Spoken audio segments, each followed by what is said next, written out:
អូខេសួស្តីអ្នកទាំងអស់គ្នា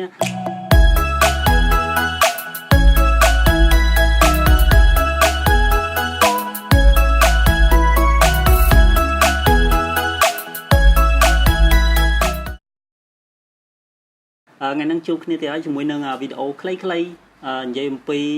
iOS ថ្ងៃនេះ ringtune អ្នកទាំងអស់គ្នាក៏ធ្លាប់បានដឹងហើយថា iOS វាពេលដែលដាក់ ringtune ទាំងពិបាកអញ្ចឹងមូលហេតុអីបើថ្ងៃនេះខ្ញុំឃើញចេញមកចេញ screen computer គឺដោយសារតែខ្ញុំចង់ឲ្យអ្នកទាំងអស់គ្នាដឹងពីវិធីងាយស្រួលក្នុងការ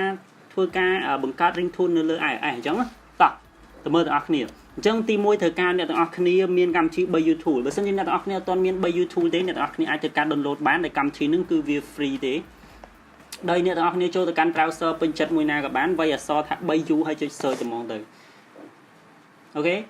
ហើយបន្ទាប់មកទៀតអ្នកទាំងអស់គ្នាចូលទៅក្នុង website 3U នឹងមកហើយធ្វើការ download ដោយចុចលើពាក្យ download ធំបែងមួយមកគឺនឹងមានកន្លែង download បន្ទាប់អ្នកទាំងអស់គ្នា download ហើយធ្វើការ install វាមកខ្ញុំធ្លាប់មានវីដេអូមុនធ្លាប់បានបង្ហាញហើយពីរបៀប install អញ្ចឹងបន្ទាប់ពីអ្នកទាំងអស់គ្នាធ្វើការ install ហើយអ្នកទាំងអស់គ្នាធ្វើការបើក 3U នឹងមកដោយសារតែខ្ញុំ install ហើយខ្ញុំធ្វើការបើកកម្មវិធី 3U នឹងមកអូខេហើយខ្ញុំធ្វើការបរិយាឲ្យធំអញ្ចឹងអ្នកទាំងអស់គ្នាបើកមកគឺអ្នកទាំងអស់គ្នានឹងមាន option ជាច្រើននៅខាងលើនេះអញ្ចឹងអ្នកទាំងអស់គ្នាអាច select យកកន្លែងពាក្យថា ringtune ហ្នឹងហើយបន្ទាប់មកគឺវាមានចេញចម្រៀងជាច្រើនដែលអាចឲ្យអ្នកទាំងអស់គ្នាធ្វើការស្ដាប់សារល្បងដោយអ្នកទាំងអស់គ្នាចុចលើអាប៊ូតុងហ្នឹងមកគឺវានឹងធ្វើការ play ឲ្យ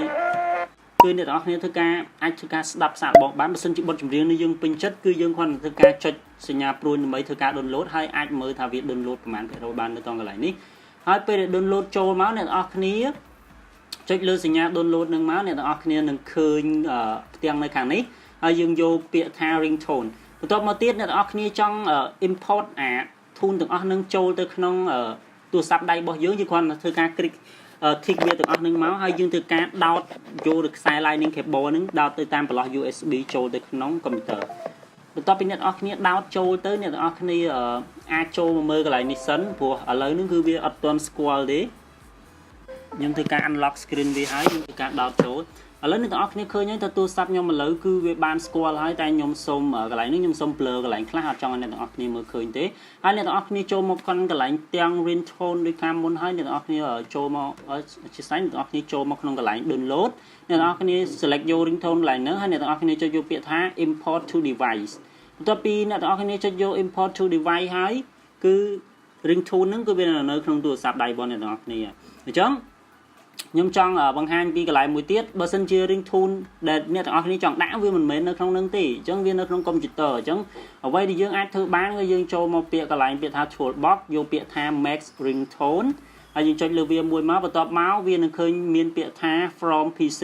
អញ្ចឹងយើងអាច select ជាប្រភេទ file MP3 ខ្ញុំធ្វើការរក file MP3 មួយសិនអូខេជាក់ស្ដែងឥឡូវគឺខ្ញុំបានធ្វើការជ្រើសរើសយកប្រភេទ file MP3 មួយហ្នឹងដែលនៅក្នុងកុំព្យូទ័ររបស់ខ្ញុំហើយខ្ញុំចុចយកពាក្យថា open បន្ទាប់ពីអ្នកទាំងអស់គ្នា open អ្នកទាំងអស់គ្នាអាចជាស្ដែងបន្ទាប់ពីអ្នកទាំងអស់គ្នា open អ្នកទាំងអស់គ្នាអាចធ្វើការ clip យកចំណុចណាដែលអ្នកទាំងអស់គ្នាចូលចិត្តនៅបទចម្រៀងហ្នឹងត្រឹម30វិនាទីមកហើយយើងចុចយកពាក្យថា generate ringtone អញ្ចឹងហើយ volume ក៏យើងអាចដូរបានដែរប៉ុន្តែយល់ល្អគឺកុំធ្វើការប៉ះពាល់វាហើយយើងយកពាក្យថា generate ringtone មកគឺនេះវាមានឈ្មោះវាអញ្ចឹងអ្នកទាំងអស់គ្នាអាចចុចយកពាក្យថា import to your iDevice មកគឺឈប់ what the fuck ដោយសារតែទូរស័ព្ទខ្ញុំគឺវាបិទវាជាប់ lock screen អញ្ចឹងកាលណាជាប់ lock screen គឺអត់អាច import ចូលបានទេអញ្ចឹងខ្ញុំធ្វើការម្ដងទៀត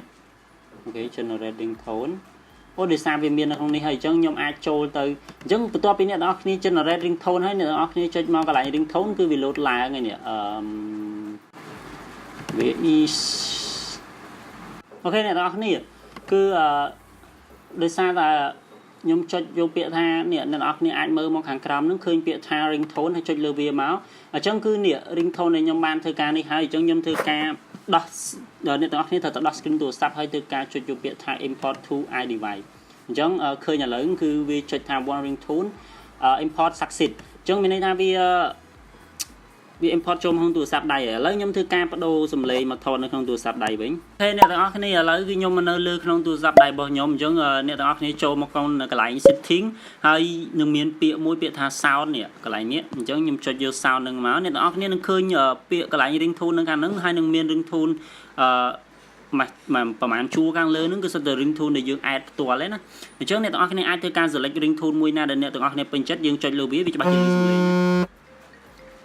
ប៉ុន្តែឥឡូវដោយសារតែខ្ញុំ record អញ្ចឹងគឺវាអត់ឮសំឡេងចេញមកក្រៅតែអ្នកទាំងអស់គ្នាពេលដែលអ្នកទាំងអស់គ្នាបាន record ទេគឺវាឮសំឡេងចេញមកអ្នកទាំងអស់គ្នាអាច select យកមួយណាដែលអ្នកទាំងអស់គ្នាគិតថាព្រោះហើយហ្នឹងហើយវីដេអូថ្ងៃហ្នឹងគឺមានតែប៉ុណ្្នឹងទេសង្ឃឹមថាវីដេអូមួយហ្នឹងខ្លីហើយចំចំណុចហើយងាយស្រួលសម្រាប់អ្នកទាំងអស់គ្នាអនុវត្តតាមបើសិនជាអ្នកទាំងអស់គ្នាមានចម្ងល់អីអាចចូលទៅ comment នៅខាងក្រោមបានហើយខ្ញុំនឹងស្វាគមន៍ឆ្លើយតបអ្នកទាំងអស់គ្នាវិញយ៉ាងនេះហើយបើសិនជាអ្នកទាំងអស់គ្នាមិនចូលចិត្តទេអាចចុច dislike បានហើយកុំភ្លេច share វីដេអូនេះទៅកាន់អ្នកទាំងអស់គ្នាផ្សេងទៀតផងបាយបាយ